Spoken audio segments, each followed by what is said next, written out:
Pak Ustadz, Baik. mengenai pertanyaan ini teknisnya mungkin agak sedikit beda, Ya. karena pertanyaannya kita ambil dari Half Asia. Pertanyaannya ini sepertinya berat, Ustadz.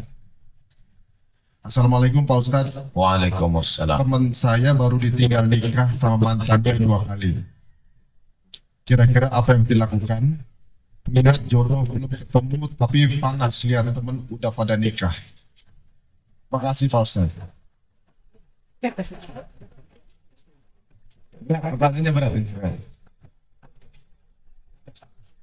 Panasnya ini berat. Berat ini. Ya ayyuhalladzina amanu ista'inu. Mintalah tolong kepada Allah. Dengan cara apa? Dua. Pertama, bis sabri. Kedua, wassalah. Sabri, sabar. Sabar itu apa, Pak Ustaz? Sabar artinya menahan. Yang ditahan itu apa? Dua. Pertama, tahan hati, jangan sumpah serapah dulu. Kenapa mantan aku, kenapa suami aku, kenapa bukan suami dia, kenapa bukan suami dia? Kalau suami aku enggak aja. Yang kedua, tahan tangan. Jangan sampai mencakar-cakar wajah. Jangan sampai. Karena dulu orang Arab jahiliyah, kalau dia kena musibah, dia cakar wajah, dia tarik rambut, dia sobek kantong. Maka kata Nabi, laisa minna, bukan golongan kami. Man darabal khudur, siapa yang mukul-mukul pipi, wasaqqal juyub, merobek-robek kantong. Yang tadi belum kan? Belum merobek kantong kan? Ya. Maka yang pertama langkahnya sabar. Kalau dalam hatimu Anda berkata-kata, kenapa aku yang begini? Kenapa enggak? Langsung isi. Makanya kadang ketemu pas lagi ngobrol, kadangin daunnya lepas. Itu bikin hatian. Ente istighfar kenapa? Ingat mantan lagi. Yang kedua, sholat. Banyak-banyak sholat. Kalau kebetulan pagi, sholat duha. Kalau kebetulan malam, sholat tahajud. Kalau pas mau tidur, Pak Ustaz, sholat witir. Witir katanya nanti habis tahajud. Witir bisa sebelum tidur. Nanti kalau bangun malam, tahajud saja. Tidak usah witir lagi. Abu Bakar witirnya. Ya Aba Bakrin mata tutiru. Hai Abu Bakar witirnya kapan? Nanti malam. Umar witirnya malam setelah isya. Mau tidur malam. Nah, maka bagi yang kena musibah, apapun namanya, dua ini. Dengan sabar, tahan hati, jangan sumpah serapah caci maki, wassalam, dengan banyak-banyak sholat. Saya ayatnya banyak hafal Ustaz. Yang biasa saja. Qul huwallahu, rabbil falaq, rabbin nas, inna a'tayna, wal 'asri. Banyak. Risau, gelisah, marah, kecewa, letaknya, tempatnya sama dengan bahagia, senang. Hati. Hati bukan punya kita, punya Allah. Qalbul mu'min baina asabi'ir rahman. Hati orang beriman di antara jari jemari Tuhan. Maka Allah Ta'ala akan memberikan ketenangan. Bapak Ibu hafal semua ayatnya. Janji Allah kalau kamu banyak-banyak ibadah. Falyabudu rabba hadzal bait. Falyabudu rabba hadzal bait. Siapa dia?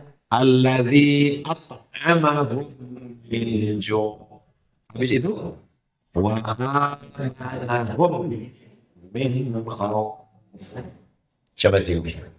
Falyabudu ibadah. Kalau engkau banyak-banyak ibadah, food, makanan. Kalau kau lapar, nanti dia kasih kau makan. Fisik. Amanahum, aman, adam, ayam, tentang. Fisik, non-fisik. Hidup ini kan cuma dua. Fisik, non-fisik. Makanan, minuman, pakaian, mobil, rumah, kendaraan, aksesoris, fisik. Risau, gundah gulana, kecewa, marah, sakit hati, non-fisik. Mundur ke belakang. Fisik kacau balau, non fisik error. Di mana letaknya? Falyabudu ibadah. Falyabudu rabb hadzal bait alladzi at'amahum min ju' wa amanahum min khawf. Banyak untuk beribadah. Sedekah, zikir, baca Quran, tenangkan hati. Baca one day one juz. Oh, enggak sanggup Pak Ustaz. One day half juz. Enggak sanggup juga Pak Ustaz. One day one page. Enggak sanggup juga Pak Ustaz. One day one verse. Satu hari satu ayat. Enggak mungkin satu hari satu ayat, enggak bisa. Satu ayat Yasin. Besok innaka minal mursalin. Kita buat aja daftar sendiri, sholat sunat, puasa, baik. Terima kasih ada dari teman-teman juga. Kalau gimana kalau kita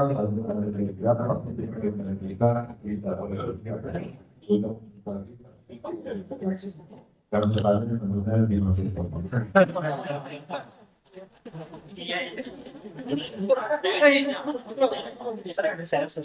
Ya, sama. Masya Allah. Jazakumullah khairan. Jangan difoto nanti dia. Jadi makanan Kita sampai di hutan. Pilihannya cuma dua. Antara makan babi, maaf, atau mati. Pilih mana? Pilih makan babi. Tidak boleh kita. Aku mati aja Pak Ustaz. Jangan. Ayo makan babi sama saya. Boleh pilih mati. Jangan delit. La tulqu bi aydikum ila tahlukah. Jangan kamu dengan tanganmu sendiri menjerumuskan dirimu pada kematian. Tidak boleh. Jadi misalnya tinggal di luar negeri. Supervisor kejam, nggak ngasih waktu sholat. Kalau nggak kerja, mati. Maka saat itu dia boleh kerja di tempat itu karena alasan darurat. Tapi kalau di Indonesia alasannya bukan mau mati, mau cari kaya, mau cari lebih. Maka di situlah letak jihad. Di situlah letak.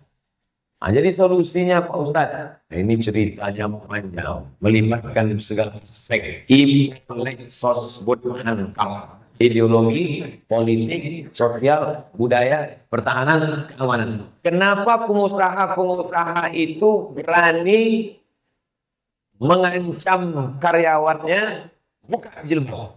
Karena dia dapat izin bebas. Padahal ini kan negeri mayoritas Muslim. Mestinya perizinan itu waktu ngurus izin. Perusahaan Jepang, perusahaan asing, karena membuka usaha di mayoritas Muslim, maka dia mesti mengizinkan yang muslimah pakai hijab. Bisa dong? Bisa. Yang mengatur itu siapa? Perda, peraturan daerah. Yang buat perdanya siapa? DPR. Yang milih DPR-nya siapa? Masyarakat. Jurkamnya siapa? Artis. Maka kalau DPR anti syariah naik, yang berdosa itu artis. Kenapa dia tidak bersaing dalam watawasau bisab? Ustaz, saya mungkin pencalekan tahun ini saya nggak caleg lagi Pak Ustaz. Ada yang ngomong gitu ke saya. Saya nggak maksa dia, caleg. Saya cuma ngasih dia pikiran. Jadi nggak caleg, nggak Pak Ustaz. Nanti si Anu mencaleg, si Anu mencaleg, si Anu mencaleg. Anu lari ke dia. Siapa yang salah? Oh, jadi kalau gitu saya caleg lagi. Oh. Oleh sebab itu kita tidak tinggal di negara kerajaan Saudi Arabia. Kita tinggal di negara demokrasi. Dalam demokrasi suara terbanyak, suara Tuhan. Siap. Takut. Oleh sebab itu maka ini dia punya public figure. Coba adakan survei, berapa yang mempublic figurkan ustaz dan ulama, tapi berapa yang mempublic figurkan artis. Dia bisa menjadi magnet suara untuk lahirnya perda-perda yang pro kepada Islam. dari pertanyaan yang simple sederhana, kenapa orang bisa dilarang kerja pakai hijab? Karena tidak ada aturan. Maka kalau ada aturan dibuatkan. Bagi yang tinggal di mayoritas Muslim, perusahaan, security-nya kasih izin salat Jumat. Pegawai perempuan pakai hijab. Kenapa tidak bisa? Bisa apa tidak? Bisa. Siapa bilang tidak bisa? Oleh sebab itu maka pengajian-pengajian mencerdaskan. Artis-artisnya cerdas. HP-nya alhamdulillah pun cerdas. Smartphone. Penggunanya goblok. Oleh sebab itu ke depan ngaji cerdas, insya Allah akan panggil wakil-wakil rakyat yang cerdas-cerdas. Sehingga hasilnya nanti keluarlah peraturan-peraturan, undang-undang. Orang kita mengayomi agama Pancasila, satu, ketuhanan yang Maha Esa. Artinya apa? Negara ini diatur oleh agama berketuhanan. Saya bilang tidak bisa. Nah, anak yang pertanyaan Ustaz jawabannya udah kemana-mana. Paham saya. Saya mau menjawab segala aspeknya, tapi intinya kalau engkau terdesak memang tak bisa makan lagi, berlaku hukum darurat. Tapi kalau bukan hanya cerita makan, hanya untuk mencari kekayaan, ingat, inilah jihad. Sanggup tak meninggal kita. Wallahu a'lam. Ustaz, pertanyaan berikut saya kasih kesempatan untuk teman-teman mungkin yang baru bergabung sehari ini. Dan sehari ini mungkin akan bertanya. Nah, monggo silakan.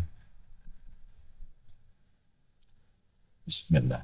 Assalamualaikum warahmatullahi wabarakatuh, Pak Ustaz. Salam.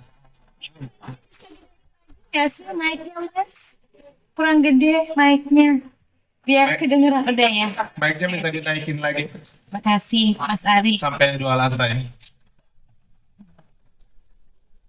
Alhamdulillah senang sekali hari ini saya bisa datang ke sini bertemu dengan Pak Ustadz idola kami semua. Semoga semua yang ada di sini Allah berikan keberkahan Amin. dan juga ilmu yang bermanfaat. Amin. Saya hanya minta didoakan sama Pak Ustadz, semoga saya cepat-cepat istiqomah, Amin. segera berhijrah dan tidak dibuka lagi. Kemudian Pak Ustadz, pertanyaan yang terpenting adalah, kan saya bercita-cita menikah.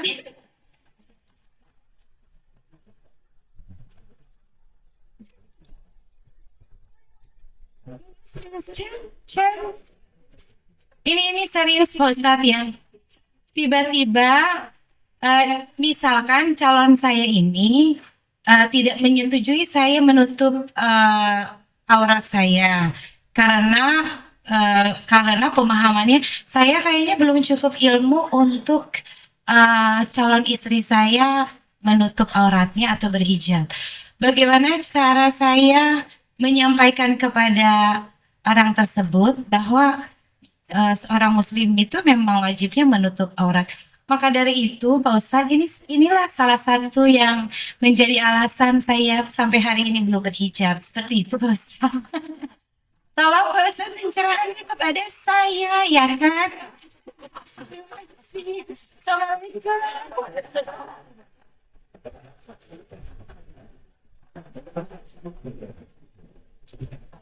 Ada amal pokok, ada amal tunjangan, ibarat gaji juga, ada amal bonus. Amal pokok apa itu?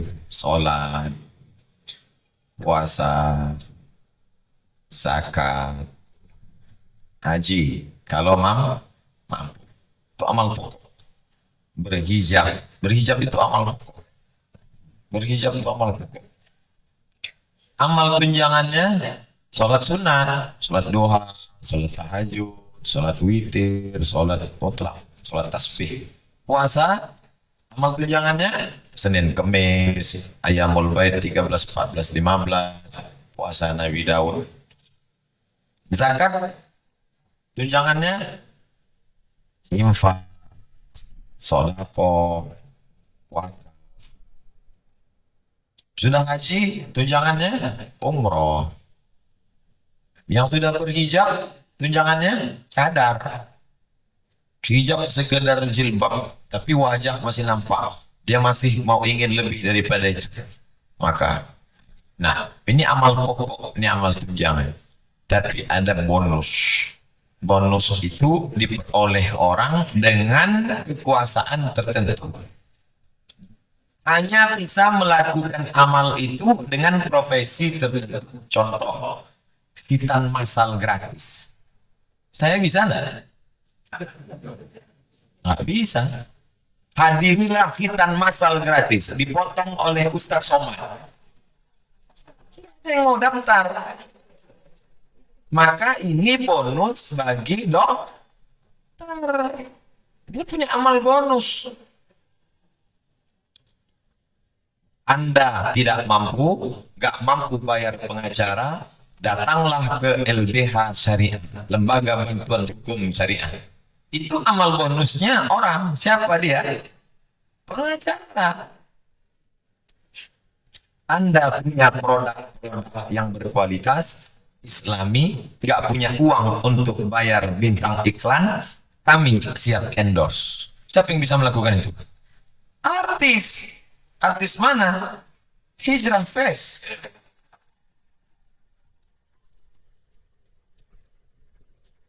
Ini bonus. Mengeluarkan perda, zakat potong atas. Itu hanya bisa dilakukan oleh bupati dan DPR. Nah, sekarang kita balik. Ustaz Somad, bupati kami rajin sholat zuhur. Kira-kira bupatinya masuk mana? Baru amal pokok. Ustaz, ada pengacara kami, orangnya rajin sholat subuh, sholat. Enggak sesuai. Masa amal? Profesinya bonus, tapi amalnya kok. Lalu apa hubungan dengan pertanyaan tadi? Gak nyambung Pak Ustaz. Bahwa calon suami, calon istri mengerti ini. Bahwa yang namanya sholat, puasa, zakat, haji, berhijab adalah pokok. Maka kalau dia tidak siap pokok, gimana dia mau siap tunjangan dan bonus? Jadi kalau gitu dilihat aja Pak Ustaz, jangan. Doakan dulu dapat hidayah. Kasih waktu ke 10 hari, 3 bulan, atau 3 semester. Kalau memang dia berubah, kita terima dengan bismillah. Kalau tidak, bunga bukan serangkai, kumbang bukan seekor. Begini banyak orang soleh-soleh. Amin. Amin, kan yang belum nikah. Udah nikah, amin. Hai perempuan, kalian punya calon suami, pahamkan dia tentang amal pokok. Laki-laki punya calon istri, pahamkan dia tentang amal pokok, amal tunjangan, dan amal bonus. Baru dia ngerti. Kita kalau tinggal di suatu daerah, saya misalnya ceramah di Kuala Lumpur. Pertama yang perlu saya tahu adalah mapping, pemetaan. Saya lokasinya di mana ini sekarang? Jauh nggak dari pusat kota? Begitu juga memposisikan orang ini, dia sedang di mana. Kalau amal pokok aja dia nggak ngerti, bahwa dia anggap ini nggak bisa. Ini pokok ini nggak ada tawar menawar nih. Ini harga mati. Tapi ada Allah yang menguasai hatinya. Doa malam sebelum tidur, berwudu, sholat hajat, baca la tuqra'u fi amrin asirin. Kalau dibacakan pada perkara yang sulit, kata Imam Ibnu Katsir, illa yassarahullah, Allah memudahkan. Baca Quran, ambil baca, mohon kepada Allah, ya Allah, berkat bacaan Al-Quran ini lembutkanlah hatinya, lapangkan dadanya, supaya dia bisa menerima. Doa silahul mu'min, doa senjatanya orang beriman. Wallahu a'lam. Alhamdulillah, mudah-mudahan diijabah teh ya. Bentar lagi menikah ya teh. Ya, mudah-mudahan calon suaminya juga cepat berhijab. Maaf ya. Maksudnya menerima jadi salah kan. Ya, dari sisi laki-laki ada rekan kita Amar Zoni akan bertanya. Silakan, Pak. Assalamualaikum warahmatullahi wabarakatuh. Ah, Pak Ustadz, aduh, salam kenal kali ya. Senang banget, bersyukur sekali bisa menatap Pak Ustadz Abdul Somad dari dekat seperti ini. Barakallah. Dan saya kagum sekali dengan Pak Ustadz. Barakallah. Begini Pak Ustadz, saya ingin bertanya. Yang selalu saya mempertanyakan itu, ya memang agama Islam ini kan terbagi banyak golongan, dari beberapa golongan. Dan salah satunya adalah menurut Pak Ustadz itu bagaimana dengan ulama-ulama yang membid'ahkan Maulid Nabi? Kayak banyak lah ya. Itu bagaimana sudut pandang dari Pak Ustadz Abdul Somad? Itu. Terima kasih.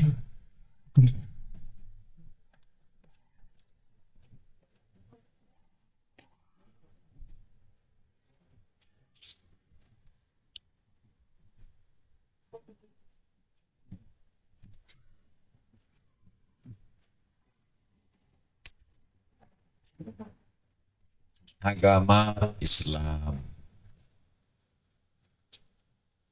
Semuanya Islam bersyahadat. Tapi kemudian ada mazhab-mazhab, ada ormas-ormas, ada mazhab Hanafi, ada mazhab Maliki, ada mazhab Syafi'i, ada mazhab Hambali, ada mazhab dalam akidah Athari, ada mazhab Maturidi, ada mazhab Asy'ari.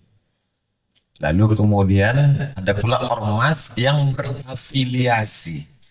Ada NU, ada Muhammadiyah, ada Perti, ada Persis, ada Al-Irsyad, ada Nahdlatul Watan, ada Al-Wasliyah. Nah, jadi kita tidak memahami bahwa mazhab dan ormas ini agama. Ormas dan mazhab bukan agama. Dia adalah salah satu pendapat di dalam agama. Jadi jangan katakan ini agama, bukan.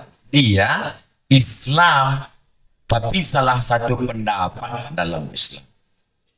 Ambil contoh tentang masalah sholat subuh. Kira-kira ada nggak mazhab yang mengatakan sholat subuh itu sunnah? Ada. Al-Wasliyah, NU, Muhammadiyah, Perti, Persis, Al-Irsyad, Nahdlatul Watan, Asy'ari, Hambali, Syafi'i, Maliki, Hanafi, Asy'ari, Maturidi, semuanya mengatakan sholat subuh wajib. Sholat subuh 2 rakaat. Ada enggak mazhab yang mengatakan sholat subuh 1 rakaat? Ada. Semuanya sepakat. Tentang masalah wajib, sepakat. Tentang masalah 2 rakaat, sepakat. Tentang masalah baca Fatihah di setiap rakaat, sepakat. Tapi ada beberapa yang berbeda pendapat. Contoh, tentang masalah Fatihahnya jahar apa sir. Menurut Syafi'i, jahar. Bismillahirrahmanirrahim. Menurut Hambali, sir. Alhamdulillahirabbil alamin. Tentang masalah kunut subuh. Menurut Syafi'i berkunut, menurut Maliki berkunut, menurut Hanafi tidak, menurut Hambali tidak. Ketika menyikapi perbedaan pendapat ini, maka mari kita berlapang dada menerima perbedaan dan bekerja sama pada yang kita sepakat. Saya bermazhab Syafi'i. Kunut subuh, ya. Bismillah jahar, ya. Tapi Ustadz Umar minta Bismillahnya sir. Subuhnya tidak pakai kunut. Apakah karena saya berbeda dengan Umar minta lalu saya dengan beliau nggak sholat subuh? Kami tetap sholat subuh. Ini sekarang Ustadz beda nih. Sama-sama meyakini subuh itu wajib ya. Sama-sama sholat subuh 2 rakaat ya. Sama-sama sholat subuh dilaksanakan sebelum terbit matahari ya. Cuman Ustaz ada perbedaan sedikit nih masalah. Apakah gara-gara ini Ustaz lain? Enggak. Terus andai terjadi nginap nih di hotel nih. Besok kita sama-sama sholat subuh. Gimana? Saya minta beliau jadi imam. Ustaz, hotel jadi imam. Cara Ustaz gimana kalau dia nolak? Begitu sampai saya langsung komat. Allahu Akbar, Allahu Akbar. Asyhadu an la ilaha illallah. Gak mungkin ya. Sama aja. Udah komat. Paling enak jadi makmum. Saya tinggal ngikuti dia. Apa lalu saya provokasi ke kamar-kamar. Nanti kalau imamnya Ustaz Umar minta jangan sholat subuh ya. Selesai. Nata'awan fima tafaqna, mari kita bekerja sama pada yang kita sepakati. Wa nata'azar fima ikhtalafna, mari kita berlapang dada menerima perbedaan. Maka saya dalil-dalil tentang maulid. Syekh Yusuf Al-Qardawi mengatakan maulid tak masalah. Kemudian Syekh Sayyid Muhammad bin Alawi bin Abbas Al-Hasani Al-Maliki mengatakan maulid Nabi. Ada pula maulid dengan catatan.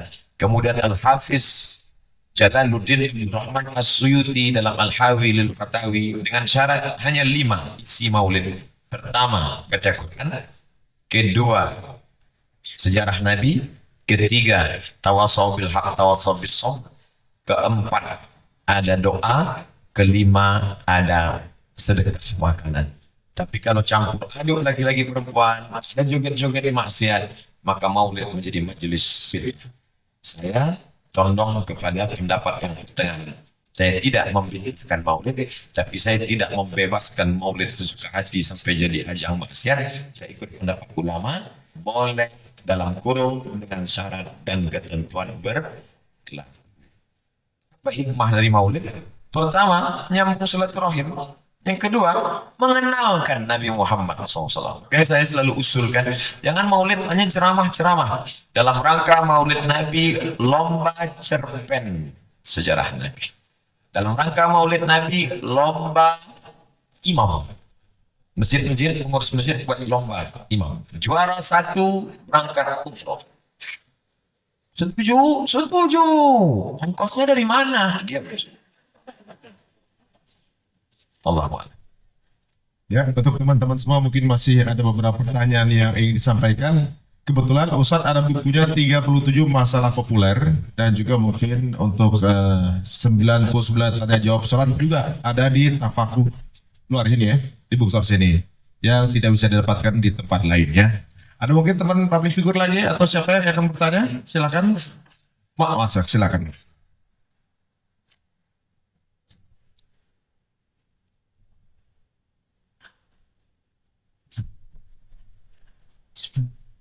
Assalamualaikum warahmatullahi wabarakatuh. Waalaikumsalam warahmatullahi wabarakatuh. Saya pernah membaca kutipan berita Pak Ustadz di media sosial. Kutipan berita itu sepasang suami istri di negeri Paman Sam dijatuhi hukuman penjara seumur hidup dan dia non-Islam atas kelalaiannya membunuh anaknya. Secara tidak langsung sih, anaknya sakit, dia tidak percaya dengan vaksinasi dan lain sebagainya. Dokter dia tidak percaya. Karena bagi dia Tuhan berdaulat atas penyakitnya.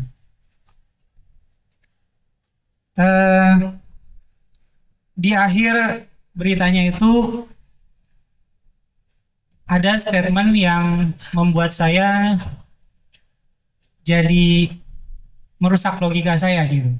Di situ statementnya adalah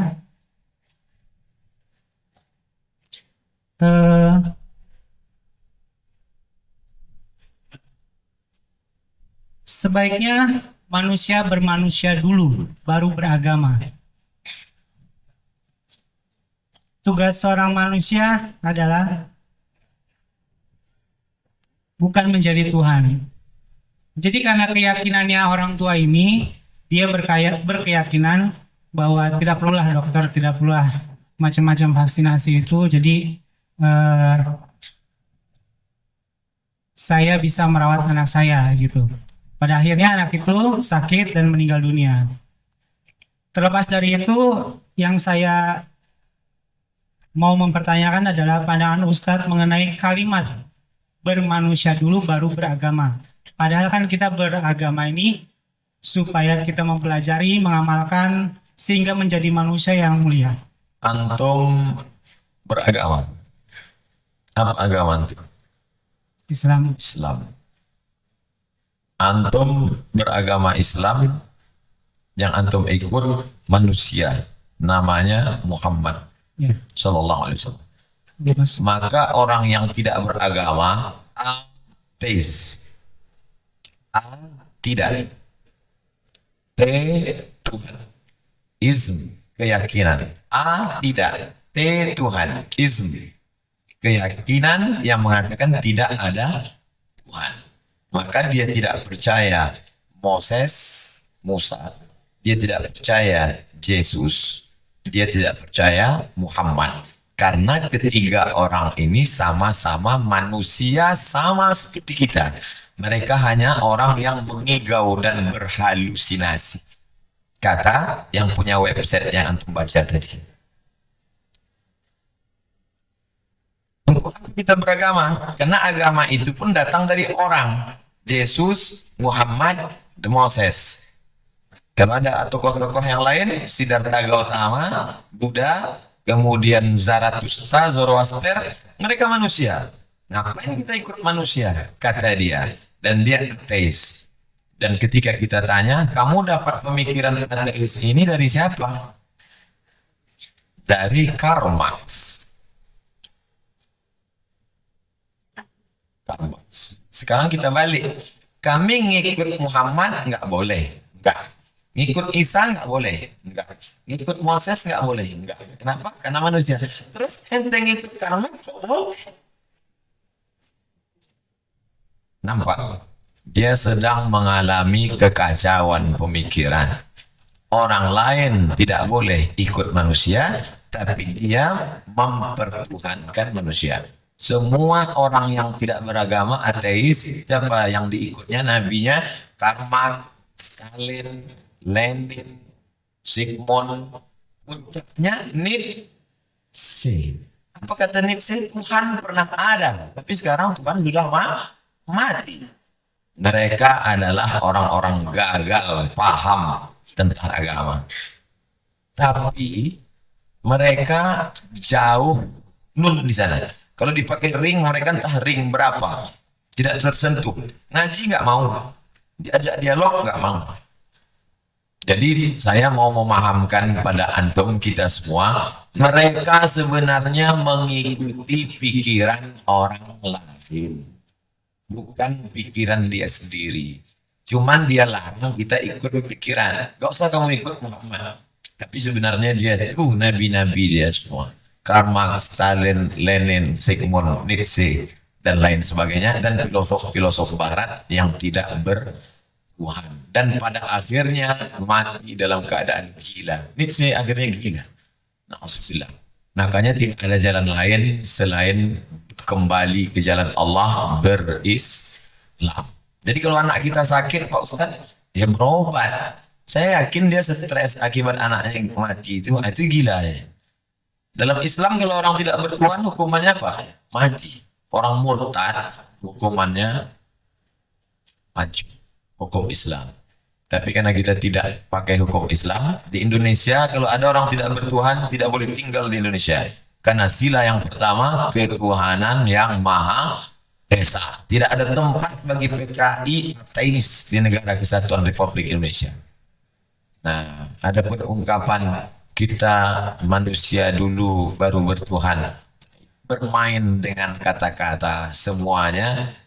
Kira-kira yang saya jelaskan ini paham, nyambung. Itulah apa yang wallahu a'lam. Terima kasih Ustaz. Baik. Bagaimana Ustaz? Masih bisa bertanya lagi? Ya. Bisa? Pertanyaan terakhir. Oke, kita ambil dari waduh, banyak juga tangannya mau. Oh, Sana atau sana? Situ? Mic-nya gimana cara angkerinnya ya? Oh, Ola. Oh, oke, Ola. Kayaknya jangan saya deh. Oke. Alhamdulillah Ola Ramlan hadir juga. Makin banyak nih kayaknya nih.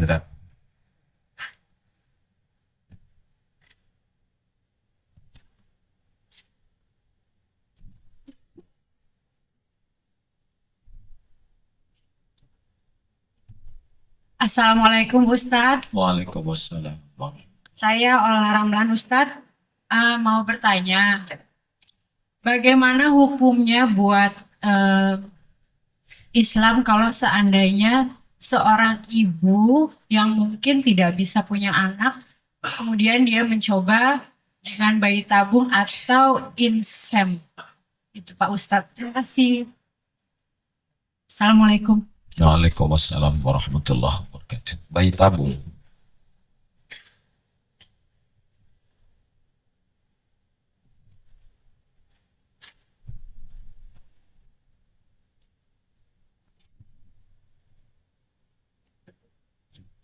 Kalau perintah kuat, namanya, oh saya bagi dulu, biar jelas pemetaan, mapping. Ini masalahnya masuknya kemana?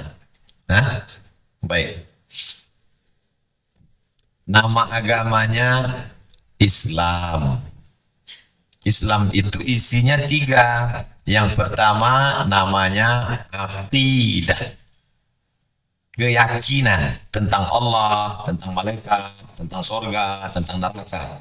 Namanya aqidah. Yang kedua namanya syariah atau Islamic law, hukum. Yang ketiga namanya akhlak.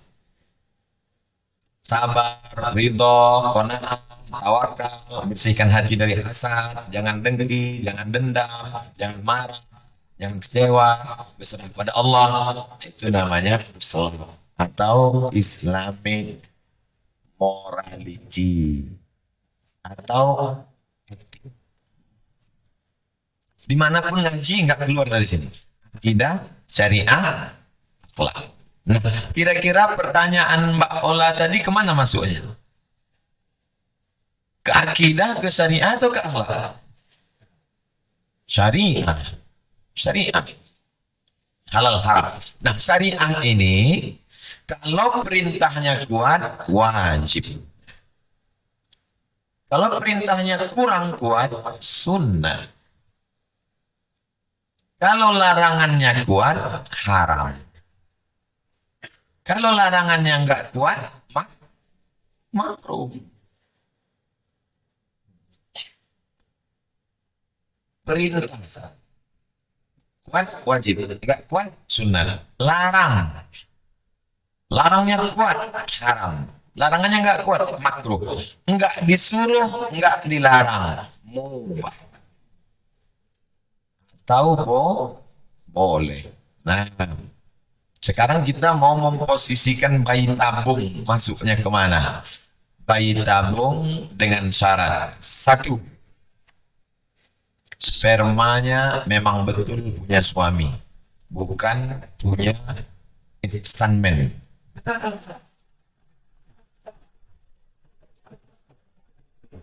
2, sel ovum, sel telurnya memang betul punya istri, bukan punya sepia. 3, dokternya amanah.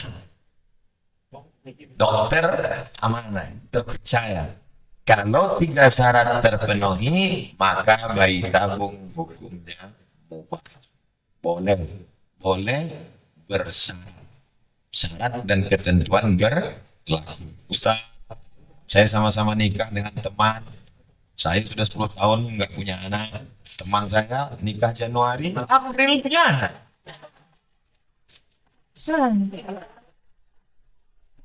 Saya udah 10 tahun, tapi ada yang nawarin, katanya ini bayi tabung, berapa? 100 juta. Boleh nggak Pak Ustadz? Memang sperm suami, sel ovum sel telur istri, dokternya amanah. Ini hanya prosesnya saja, dibantu dengan dunia kedokteran, akhirnya punya anak, bahkan kembar, sehat-sehat, tidak memotorkan kata dokter, maka hukumnya mubah. Makan jengkol sama pete, kemana masuknya? Mana? Pakai sabu-sabu, sholat subuh wajib, qobliyah subuh sunnah. Jadi kita udah ada kotak-kotaknya. Kira-kira ngaji Islam itu nggak keluar dari kotaknya. Akidah, syariah, Islam. Ibu-ibu, petang ini ngaji kita tentang sabar. Suami kita dilarikan orang, sabar. Dia pelakor, sabar. Itu masuknya ke mana? Bodoh. Suami dilarikan orang kok sabar? Ya masuk kemana-mana. Iya, benar.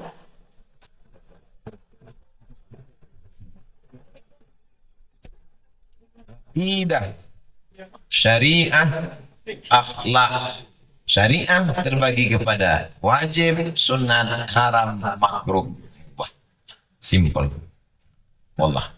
Saya makanya tadi minta, Ustaz selama ini kalau ceramah tablik akbar supaya kelihatan berilmu, walaupun nggak sehebat Ustaz Adi Hidayat. Paling nggak pernah pakai papan tulis kan?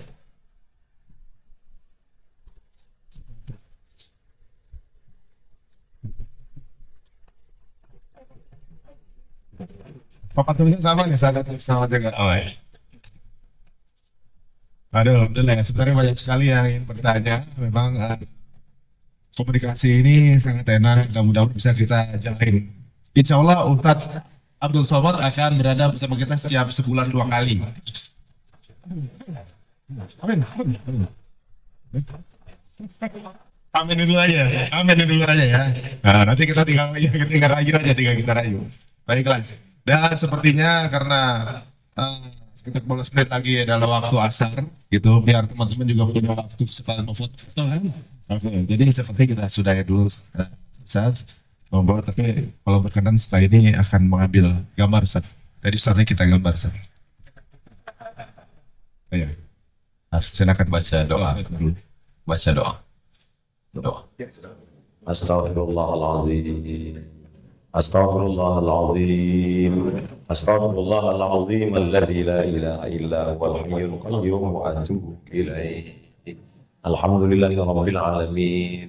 Wassalatu wassalamu ala asyrafil anbiya'i wal mursalin wa ala alihi wa sahbihi ajma'in. Rabbana 'alaika tawakkalna, kepada Engkau kami bertawakal ya Allah. Wa ilaika anabna, kepada Engkau kami berserah diri ya Allah. Ilaikal masir, kepada Engkau kami semua nanti akan mati menghadap dan meninggalkan dunia ini ya Allah. Ya muqallibal qulub, wahai Engkau yang membolak-balikkan hati, sabbit qulubana, kokohkan hati kami ala dini, dalam agamamu, wa ala ta'atik, dalam ketaatan kepada-Mu ya Allah. Allahumma inna, tolong kami ala zikrika, supaya hati kami selalu berzikir mengingat-Mu, wa zikrika selalu bersyukur kepada-Mu, wa husna ibadatik, selalu beribadah dengan ibadah yang terbaik akan kami bawa mati menghadap-Mu nanti ya Allah. Allahumma alif baina qulubina, satukan hati kami kama alafta baina qulubi anbiya'ika wa awliyaik, sebagaimana Kau satukan hati para nabi dan wali-wali ya Allah. Allahumma ja'alil hayata ziyadatan lana fi kulli khair. Kalau Kau takdirkan kami besok pagi masih hidup, jadikan hidup itu sebagai tambahan amal soleh ya Allah. Waj'alil mauta rahatan lana min kulli syarr. Kalau Kau takdirkan kami harus mati malam ini, biarlah kematian ini membuat kami berhenti dari dosa ya Allah. Rabbana ighfir lana dzunubana, ampunkan dosa kami, wali abaina, ayah kami, meliputnya menjadikan makan halal untuk kami, wali ummahatina, ibu kami, berapa kali dia tidak sholat tahajud gara-gara kami merengek menangis hingga azan tiba, berapa kali dia tidak sholat duha gara-gara kami kencing di kainnya, berapa kali dia diusir dari majelis yang ramai karena kami menangis dengan suara tinggi membuat orang risau ya Allah. Andai kami sanggup menggendongnya ke Makkah atau sa'i dan umroh, kami balas sekali teriakannya saat melahirkan kami. Kalau dia masih hidup, panjangkan umurnya, sehatkan badannya ya Allah. Kalau dia sudah meninggal dunia, lapangkan kuburnya ya Allah. Allahumma ja'al rawdatan min riyadil jinan. Jadikan kuburnya salah satu dari taman-taman surga. La taj'al hafatan min hufril niran. Jangan jadikan kuburnya salah satu dari lubang neraka ya Allah. Allahumma ikhwanana alladhina sabaquna bil iman. Saudara-saudara kami yang sudah mendahului kami dengan iman, dapat kami balas budi baiknya. Gara-gara mereka kami dapat hidayah, tapi kami belum sempat berbuat baik. Jadikan kami orang-orang yang amal kami tetap mengalir padanya, karena dia sudah menunjukkan kami kebaikan ya Allah. Dan azwajina, pasangan hidup kami, wali dzurriyyatina, anak keturunan kami, selamatkan mereka dari narkoba. Allahumma fa'alna al-ghala wal waba wal fahsya wal riba was zina. Selamatkan mereka dari pergaulan bebas, selamatkan mereka dari perbuatan maksiat. Ilahi lasulil firdaus ahla, kami tak layak masuk ke dalam surga ya Allah. Wala aqwa 'ala naril jahimi, tapi kami pun tak kuat masuk dalam neraka ya Allah. Dunubi mislu adadir rimali, dosa kami sebanyak buih di pantai. Innaka ghafirudz dzambil azimi, tapi kami yakin ampunanmu lebih besar daripada dosa-dosa kami ya Allah. Allahumma khtim lana bi husnil khatimah. Saat ajal kami tiba, kami ingin anak yang dulu kami besarkan, dialah yang membisikkan ke telinga kami kalimat la ilaha illallah Muhammad Rasulullah sallallahu alaihi wasallam. Wa adkhilnal jannata ma'al abrar. Hari ini kami bersahabat, berkenalan baik. Kami bersahabat bukan karena harta. Kami tak ada kepentingan ya Allah. Kami bersahabat bukan karena partai. Kami bukan politikus. Kami bersahabat karena Engkau ya Allah. Maka buat persahabatan kami ini tulus, murni, dan satukan kami bersama orang paling baik dalam surga bersama Nabi Muhammad sallallahu alaihi wasallam. Allahumma shrah sudurana, lapangkan hati kami menerima ujian yang Kau berikan. Allahumma ja'alna min as-sabirin, jadikan kami orang-orang yang sabar menerima cobaan. Allahumma ja'alna minal ladzina yastami'una al-qawla fayattabi'una ahsanaha, jadikan kami orang-orang yang mendengarkan ucapan baik lalu mengiringinya dengan amal yang baik. Rabbana atina fid dunya hasanah wa fil akhirati hasanah wa qina adzabannar. Sallallahu ala sayyidina Muhammad wa ala alihi wa sahbihi wasallam. Alhamdulillahi rabbil alamin. Taqabbalallahu minkum minna wa minkum taqabbal ya karim. Ada kata-kata saya berkenan di hati, tindak tanduk perbuatan yang kasar, saya hamba Allah yang mohon maaf. Kita belum bisa tempat, tapi kita tetap bersatu dalam doa, saling mendoakan. Terima kasih. Assalamualaikum warahmatullahi wabarakatuh. Bagaimana mensucikan harta haram yang diperoleh dengan cara yang haram?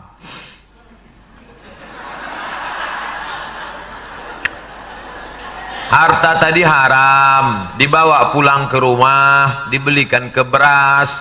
Beras tadi masuk rice cooker, berubah menjadi nasi. Nasinya disuapkan ke mulut. Allahumma barik lana fima razaqtana wa qina azabannar. Yummy. Nasi yang masuk ke mulut berubah menjadi darah, darah menggumpal menjadi daging, daging masuk ke dalam badan. Ayyuma lahmin nabata min haramin, setiap darah daging yang ada di badan tumbuh dari yang haram, fannaru aulabih, tempatnya neraka jahanam. 1, 2. Tadi berdoa subuh, Allahumma dina fi man hadait wa afina fi man afait. Doa tak dikabulkan Allah. Kenapa doa tak makbul? Mat'amuhu haram, makanannya haram. Masrabuhu haram, minumannya haram. Oh kalau gitu tak usah dibelikan ke lontong nasi uduk. Belikan ke apa? Ke pakaian. Malbasuhu haram, pakaiannya haram.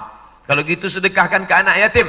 Berikut ini kita saksikan santunan kepada anak yatim. Wah, kasih sapu kepala, kasih sapu kepala, kasih foto-foto update status. Kasih. Wa anfiqu, bersedekahlah, wa anfiqu, berinfaklah, wa anfiqu, berzakatlah min thayyibat, yang baik-baik saja, Innallaha thayyibun, Allah maha suci. La yaqbalu illa thayyiban, Allah tak menerima kecuali yang halal-halal saja. 4. Duit tadi dikumpul, pergi ke Makkah haji dan umrah. Labbaik Allahumma labbaik, labbaik Allahumma labbaik. Apa kata malaikat? La labbaik wala sa'daik. Kau tak dapat panggilan, kau tak dapat haji mabrur. Kenapa? Zaduka haram, karena kau berangkat dengan uang haram. Bagaimana cara menghalalkan yang haram nih Pak Ustadz? Udah kandung dapat, mau dibuang mubazir. Antarkan ke lembaga yang dinikmati orang banyak. Panti jompo, anak yatim, fakir miskin, masjid. Kembalikan uang umat kepada umat. Pak Ustadz, ini saya dapat nih ya, 1 juta. Kalau saya balikkan ke negara tak akan balik. Negara tak mau terima, udah tanda tangan. Kemana? Balikkan uang umat kepada umat. Alhamdulillah Pak Ustadz, yang 1 juta kemarin udah saya balikkan. Kalau 10 juta, saya istikharah dulu Pak Ustadz. Mau 1 juta, mau 10 juta, jangan. Disuap ke mulut anak. Anak-anak kita tuh hijau, bersih, suci, tak bernoda, fitrah. Ketika masuk ke dalam mulutnya darah dari haram, masuk ke dalam jantung, nih jantung sebelah kiri berdetak, terasa dia berdetak. Kalau tak berdetak mati dah. Menyemprot darah haram nih, naik ke otak, naik dia ke otak, menyembur ke otak. Nasiyatin kadhibatin khati'ah. Otak pendosa, penipu, pembohong. Kenapa disebut penipu, pembohong nih otak? Karena darah dari jantung haram menyemprot ke otak, dan otak itu yang berpikir. Nih, makanya kalau sudah terbentur otak, hilang. Kawan saya ada dulu di Mesir, kata dia hafal Quran. Abang dulu mat di Mesir hafal Quran, tapi pas naik sepeda motor jatuh, itu agak hilang-hilang sedikit. Saya bilang, bang, aku dulu punya radio rusak, terus gimana bisa betul? Ku jatuhkan sekali lagi, elok dia balik. Coba bang lagakan balik. Aku khawatir nanti ku jatuhkan, hilang pula Al-Fatihah nih, kata dia. Jangan sampai kita suapkan yang haram-haram. Begitulah caranya supaya kita bersih daripada yang haram. 2. Bagaimana mensucikan harta halal tapi diperoleh dari sumber yang haram. Modal tadi haram. Modal haram. Dikembangkannya bisnisnya halal. Maka modal haram itu pun tumbuh menjadi haram. Karena tak mungkin babi beranak kucing beranak itik. Haram pasti haram. 3. Naha Rasulullah SAW an thamanil kalbi. Nabi melarang hasil babi. Wa mahril baghi, hasil prostitusi. Apa satu lagi? Wa hulwanil kahin, hasil perdukunan. Karena perbuatan itu haram, hasilnya pun ikut menjadi haram. Jadi bagaimana nih Pak Ustadz? Balikkan uang umat kepada umat. Berat perjuangan saya, itulah ujiannya. Ada orang diuji sakit, lulus. Ada orang diuji kebakaran, lulus. Ada orang diuji kesehatan, ditembak mati, lulus. Tapi ketika diuji, maka ini berat ujiannya. Maka selamatkanlah kita. Saya sudah menyampaikan ini. Ustadz apa memang tak pernah makan haram selama ini? Berusaha untuk menjauhi yang haram. Saya diundang ceramah ke bank konvensional. Riba haram. Saya tak bisa datang, tolonglah Ustadz sampaikan. Iyalah, akhirnya saya datang, dikasihnya saya duit. Tentu hasil dari konvensional itu riba haram. Duitnya saya ambil, saya serahkan ke fakir miskin, ke anak yatim, ke masjid. Dikasihnya kuih kotak. Saya bawa pulang. Jam 5, jam 6, saya puasa sunat. Azan saya dengar. Allahu Akbar, Allahu Akbar. Perut lapar, saya buka kuih tadi. Lemper, sedap pula ini. Tapi haram. Haram apa halal? Haram apa halal? Haram apa halal? Tutup balik, ini haram. Nanti ajalah kuserahkan di simpang lampu merah. Biasanya banyak anak fakir miskin. Begitu sampai di lampu merah, satu pun tak ada fakir miskin. Seolah-olah mereka tahu saya bawa kuih haram. Masuk pengajian, ini belum buka puasa lagi. Masuk pengajian, ceramah, dikasih air putih segelas, minum. Selesai itu tanya jawab. Dari maghrib ke isya tanya jawab. Dari maghrib ke isya pengajian, dari isya tanya jawab setengah jam, saya pun pulang. Lewat jalan Sudirman, masuk jalan Nangka, mau mampir seafood kerang rebus. Begitu mau turun, nampak saya orang buta memegang kotak kuaci. Tak jadi saya buka puasa, saya tanya dia, "Bapak tinggal di mana?" "Dekat di sini." "Ada yang jemput?" "Tak ada." "Ayolah saya antar." "Yalah." Duduk, saya kasih dia kue kotak. Rupanya dialah yang rezeki makan. "Nama bapak siapa?" "Purba." "Oh, si Purba lah yang cocok makan ini." Yalah, itulah cerita kue haram tadi. Oleh sebab itu Allah menjaga kita, anak cucu kita, jangan sampai kita makan haram.